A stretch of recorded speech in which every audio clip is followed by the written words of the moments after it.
తిరుమల వెళ్తున్నారా? మెట్ల మార్గంలో దర్శనానికి వెళ్తే ఈ తప్పు అస్సలు చేయకండి. శ్రీవారి దర్శనానికి మెట్ల మార్గంలో వెళ్ళాలనుకుంటున్నారా? అయితే ఈ తప్పు పొరపాటును కూడా చేయకండి.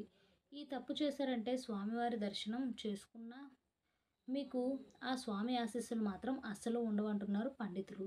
అలాగే మెట్ల మార్గంలో వెళ్తే కలిగే ప్రయోజనాలు ఈ కథనంలో తెలుసుకోండి. అఖిలాండ కోటి బ్రహ్మాండ నాయకుడు, కలియుగ ప్రత్యక్ష దైవం, కోరిన కోరికలు తీరుస్తూ భక్తుల పాలిట కొంగు బంగారంలా మారిన ఏడుకొండలవాడి దర్శనానికి ప్రతిరోజు వేలాది మంది భక్తులు తరలివెళ్తుంటారు. దేశంలోని రిచెస్ట్ ఘాట్‌గా పేరుగాంచిన తిరుమలేశుడి దగ్గరకు భక్తులు 3 మార్గాల ద్వారా వెళ్తుంటారు. అలిపిరి నుంచి రోడ్డు మార్గంలో ఒక దారి అయితే, అలిపిరి నుంచి మెట్ల మార్గం ద్వారా నడుచుకుంటూ వెళ్ళడం రెండోది. ఇంకా శ్రీవారి మెట్ల మార్గం కూడా నడుచుకుంటూ వెళ్తుంటారు. ఇలా అలిపిరి శ్రీవారి మెట్ల నుంచి నడుచుకుంటూ వెళ్ళే భక్తుల కోసం టీటీడీ స్పెషల్ దర్శనం టికెట్లు ఇస్తుంది.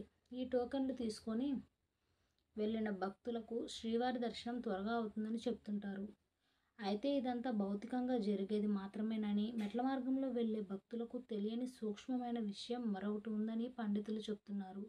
అది సాక్షాత్తు ఆ వెంకటేశ్వర స్వామికే నిర్దేశించిన షరతు అంటున్నారు.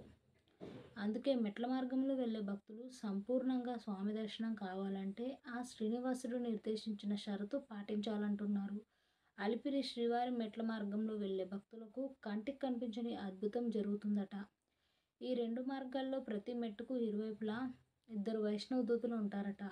వీరంతా అదృశ్య రూపంలో అక్కడ నుండి స్వామివారి దర్శనానికి వచ్చే ప్రతి భక్తుడిని గమనిస్తుంటారట. అసలు వాళ్ళు అలా మెట్ల దగ్గర ఉండడానికి వెంకటేశ్వర స్వామే కారణమని, ఆయన పెట్టిన షరతు వలె